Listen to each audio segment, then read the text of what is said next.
कल्पना कीजिए, बहुत समय पहले जब देवताओं को अपनी शक्तियों पर बड़ा गर्व होता था, तब उस समय पर उन्होंने एक शक्तिशाली योद्धा का निर्माण किया, एक धर्म का रक्षक काल भैरव। यह भगवान शिव की वह कहानी है जब उन्होंने एक ऐसा रूप धारण किया जिन्होंने सिर्फ आम मनुष्यों को ही नहीं बल्कि भगवान ब्रह्मा को भी विनम्रता का पाठ पढ़ाया।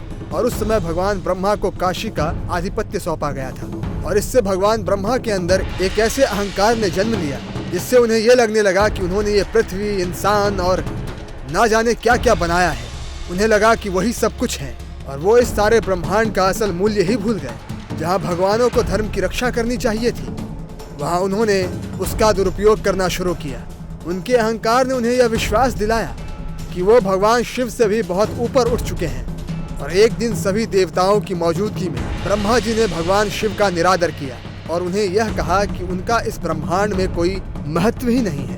उन्होंने अपने अहंकार के आग में विनम्रता को जला दिया, लेकिन ब्रह्मांड ने उनके इस रूप को स्वीकार नहीं किया। भगवान शिव, जो कि शांत और गंभीर है, वो भगवान ब्रह्मा की इस रूप को स्वीकार नहीं कर पा रहे थे। तो ब्रह्मा के निरादर के विरोध में भगवान शिव ने अपना तीसरा नेत्र खोला। उसमें से उनका एक विकराल रूप प्रकट हुआ, जो कि काल भैरव के रूप में सामने आया।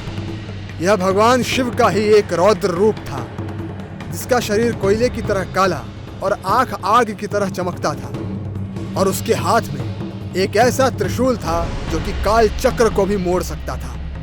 एक दिन काल भैरव भगवान ब्रह्म के सामने जाकर खड़ा हो गया और बिना कुछ कहे समझे उनकी तरफ बढ़ने लगा, और अपने एक ही प्रहार से भगवान ब्रह्म के 5 सिरों में से एक सिर को काट गिराया। ये देखकर सारे के सारे देवता गण अचंभित हो उठे। अब भगवान ब्रह्म के पास सिर्फ 4 सिर बचे, और इन सब के पीछे था भगवान ब्रह्म का अहंकार। लेकिन ब्रह्मा के इस सिर के कटने का परिणाम अच्छा नहीं हुआ।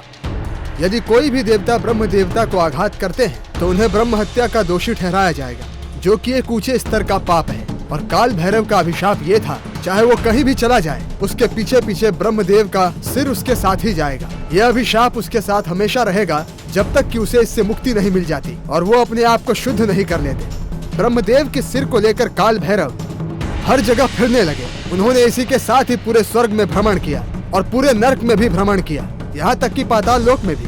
वो ढूंढ रहे थे एक ऐसी जगह जिस जगह पर उनका यह पाप धोया जा सकता है, लेकिन वो चाहे जहाँ भी चले जाए, ब्रह्मदेव का वह सिर उनके हाथ में हमेशा ही रहता है। उन्होंने जो भी पाप किया था, उन्हें वो सिर कभी भी भूलने नहीं देता। काल भैरव का यह यात्रा बड़ा ही लंबा और कष्टदायक रहा। वो चाहे कहीं भी चले गए, लेकिन देवता और साधुगण उन्हें एक ही बात सुनाते रहे कि उनका अपराध बहुत भयंकर है, उन्हें और भी खोजना होगा इनसे मुक्त होने का रास्ता। वो जंगल, पहाड़, यहाँ तक कि समुद्र भी घूम कर आ गए, लेकिन कहीं भी उन्हें मुक्ति नहीं मिल पाया।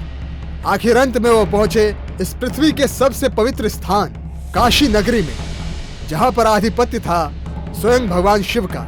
जब काल भैरव काशी में पहुंचे, एक अलौकिक घटना घटा। ब्रह्मा का जो सिर उनके हाथ में इतने दिनों तक अटका रहा, वो उनके हाथों से निकलकर मिट्टी पर गिर पड़ा। ब्रह्म हत्या के पाप से वे मुक्त हो चुके थे और काल भैरव को अंत में आकर शांति मिली। रोशनी से भरा ये शहर काशी काल भैरव को अपना लिया, क्योंकि ये वही स्थान है जहाँ भगवान शिव ने अपना अस्तित्व स्थापित किया है। इस शहर में जन्म और मृत्यु के बीच जो लकीर है वो अस्पष्ट है, और जन्म और पुनर्जन्म के चक्र को ईश्वर के आशीर्वाद से यही तोड़ा जा सकता है। भगवान महादेव काल भैरव के इस त्याग से अत्यंत प्रसन्न हुए और काल भैरव को काशी नगरी का पहरेदार बनाया।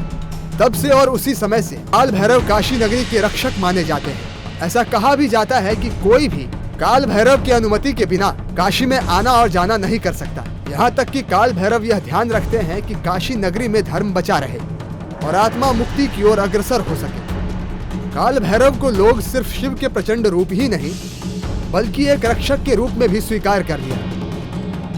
जो भी धर्म के प्रति समर्पित हैं, वो काल भैरव के आश्रय में सुरक्षित रहते हैं, और जो भी धर्म के मार्ग से भटक जाते हैं, उन्हें काल भैरव के क्रोध का सामना करना पड़ता है। भैरव की उपस्थिति इस स्थान को और भी आध्यात्मिक बनाता है और काशी को सशक्त करता है, और यहाँ आशीर्वाद के लिए सारे पृथ्वी के लोग तीर्थ यात्रा करने आते हैं। उन्हें पता है कि उन्हें हर तरह की विपदा से काल भैरव बचाएगा, और ऐसा माना भी जाता है जो भी काल भैरव की पूजा करते हैं, उन्हें उनके पापों से मुक्ति मिल जाती है। और इतना ही नहीं, उन्हें जीवन मृत्यु के चक्र से भी मोक्ष प्राप्त होता है। जो काल भैरव मुक्ति पाने के लिए हर जगह भटक रहे थे, आज वही बन चुके हैं धर्म रक्षा और न्याय के प्रतीक। और इनका यह भयंकर रूप, जिसे देखकर देवता भी डर गए थे, वो आज काशी के लोगों के लिए शांति और सुरक्षा के प्रतीक बने।